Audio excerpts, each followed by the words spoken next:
Você sabia que Brenner quase foi parar nos Estados Unidos algumas semanas atrás?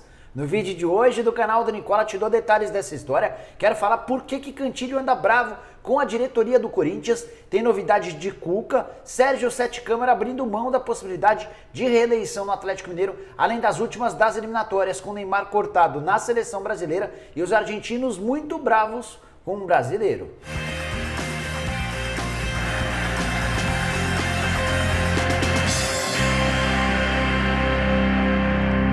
Fala aí pessoal, sou o Jorge Nicola, bem-vindos a mais um vídeo do canal, bem legal ter vocês por aqui. E antes de passar as informações que eu prometi agora há pouco, dois rápidos pedidos. O primeiro deles, para você se inscrever no canal do Nicola, só apertar esse botãozinho vermelho de inscreva-se, aproveita e aperta o sininho para passar a receber notificações. O segundo pedido, para você pegar na descrição desse vídeo o link, tá lá à disposição para que você vire membro do canal do Nicola e passe a ter uma série de vantagens, como por exemplo, receber informações via WhatsApp em primeira mão. Tem também live exclusiva para quem é membro, participação em bolão, liga exclusiva do Cartola FC, várias coisas bem legais.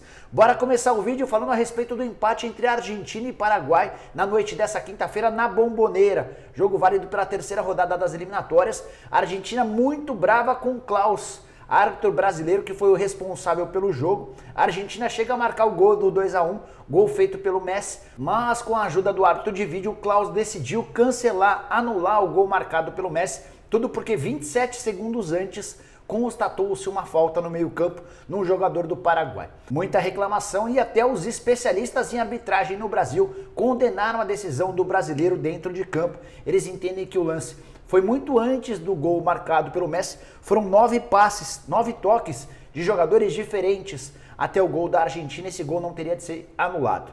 Com 1-1, a Argentina pulou para 7 pontos, mas perdeu 100% de aproveitamento, segue na liderança do campeonato das eliminatórias, mas pode ser ultrapassada pelo Brasil, que joga nesta sexta-feira contra a Venezuela no Morumbi. Bora falar agora sobre a seleção brasileira com uma notícia triste. No final da noite desta quinta-feira, a CBF anunciou a desconvocação de Neymar. Ele foi convocado machucado, tem um problema no músculo adutor da perna esquerda. Passou os 4 últimos dias tratando, tratamento intensivo, até chegou a correr na beira do campo, mas fez um exame nessa quinta-feira e o exame apontou que ainda há um longo período para recuperação. Dessa maneira, ele não fica à disposição nem para o jogo contra a Venezuela, nem na partida da próxima terça-feira contra o Uruguai em Montevidéu. Até por isso a seleção decidiu desconvocá-lo. Neymar será ausência nas 2 próximas partidas, jogos importantes porque o Brasil pode manter 100% de aproveitamento, seria o único entre todas as seleções da América do Sul com essa possibilidade de aproveitamento de 100%. Queria lembrar também que o Brasil recentemente ganhou a Copa América sem o Neymar, mas é óbvio que não ter o Neymar para 2 jogos importantes das eliminatórias sempre acaba sendo um peso. Bora te atualizar agora sobre o Santos e mais especificamente o técnico Cuca, que está desde o último sábado internado por causa do coronavírus e nessa quinta-feira foi parar numa unidade de terapia semi-intensiva. Ele não tem mais febre, mas segue com pneumonia, com dor de cabeça e também com muita dificuldade de respiração. Para que possa ser monitorado 24 horas por dia e até porque os médicos entendem que a partir dos próximos dias são os dias mais perigosos, optou-se por colocá-lo na semi-intensiva. Já o seu irmão Cuquinha, que é cardiopata, tem problemas do coração e também foi diagnosticado como coronavírus, esse merece atenção ainda maior. Santos que vai ter uma série de desfalques, são 10 jogadores que testaram positivo nos últimos dias e não enfrentam o Internacional nesse sábado, jogo na Vila Belmiro. O comando técnico do Santos será de Marcelo Fernandes, um dos poucos que não tiveram Covid nos últimos dias.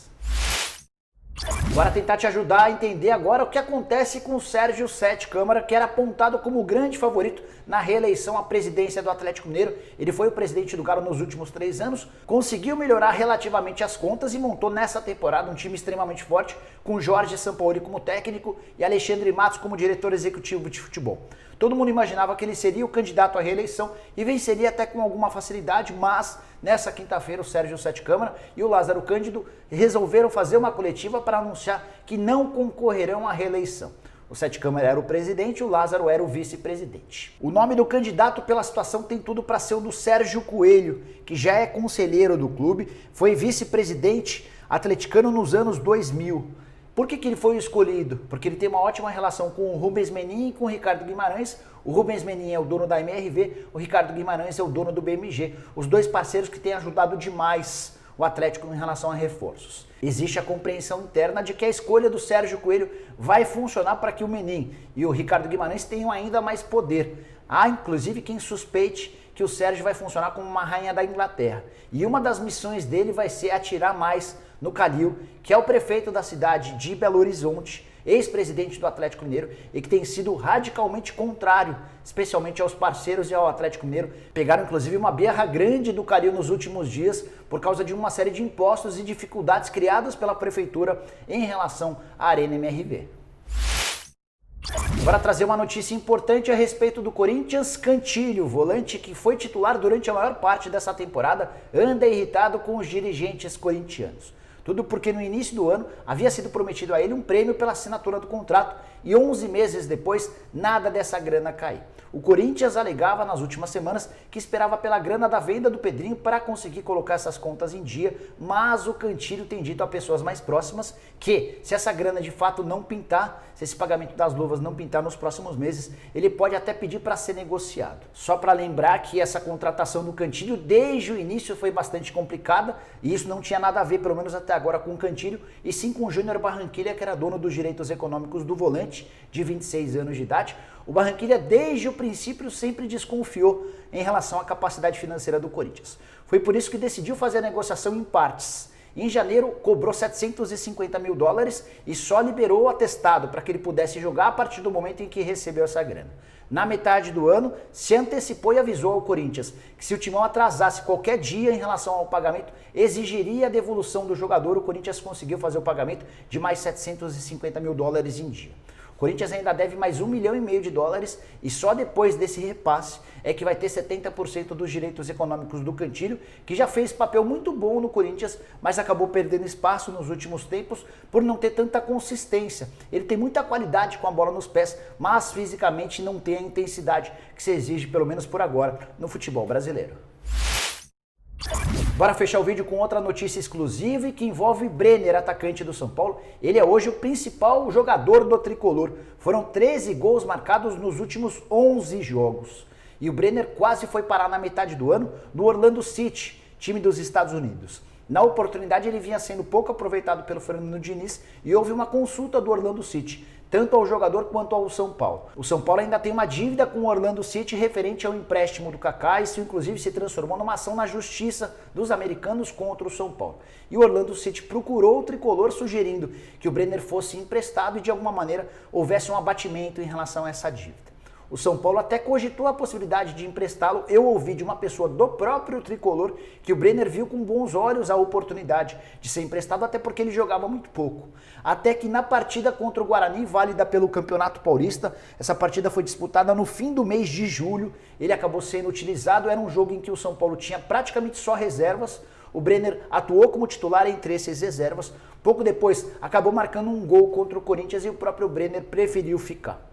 Semanas mais tarde, o Pablo se machucou, o Brenner passou a ser titular e virou essa máquina de fazer gols. São 13 gols em 11 jogos, 17 gols na temporada, é o principal artilheiro do São Paulo nos últimos anos. Ele já era tratado desde as categorias de base como uma grande promessa. Teve bastante dificuldade em se firmar no profissional, mas agora parece que conseguiu engrenar, é o homem de confiança do Fernando Diniz e se transformou também na grande esperança do torcedor do São Paulo em relação à possibilidade de ir longe na Copa do Brasil. Tem confronto na próxima quarta-feira, jogo de volta contra o Flamengo, na ida vitória por 2-1 com 2 gols do Brenner e também no Campeonato Brasileiro, onde o São Paulo é aquele que tem menos pontos perdidos. Tem 3 partidas a menos do que os rivais. Se vencer pelo menos 2 desses jogos, terá conquistado o título do primeiro turno. Só para completar sobre o Brenner, preciso te atualizar que nesse exato momento conversei com o Fernando Garcia, que é empresário do atacante. Não há propostas do exterior. Tem bastante gente especulando que o Brenner pode ir embora, que ele já interessa a alguns clubes. O Fernando Garcia me assegurou que até esse momento, apesar da sequência grande de gols, o Brenner ainda não foi procurado por times de fora. Ele está tentando tirar o passaporte italiano. A tendência é que esteja com esse documento até a metade do ano que vem. E a partir daí vai passar a valer ainda mais, até porque não ocupará a vaga de estrangeiro no futebol europeu. Bom, pessoal, eram essas as informações que eu queria dividir com vocês no vídeo de hoje do canal do Nicola. Espero que vocês tenham curtido o vídeo e deixem um like por aqui. Quem ainda não se inscreveu no canal vai resolver esse problema agora mesmo. Só apertar esse botãozinho vermelho de inscreva-se. Aproveita e aperta o sininho para receber notificações. Vale lembrar também que você pode virar membro do canal do Nicola para ter muitas vantagens. Vou deixar na descrição desse vídeo um link. Você vai clicar lá, escolher um dos 5 planos que a gente criou e vai passar a curtir muita interatividade, uma proximidade maior comigo, entre outras coisas legais. Fechado? Volto à tarde com mais um vídeo cheio de informações para você. Tchau, tchau!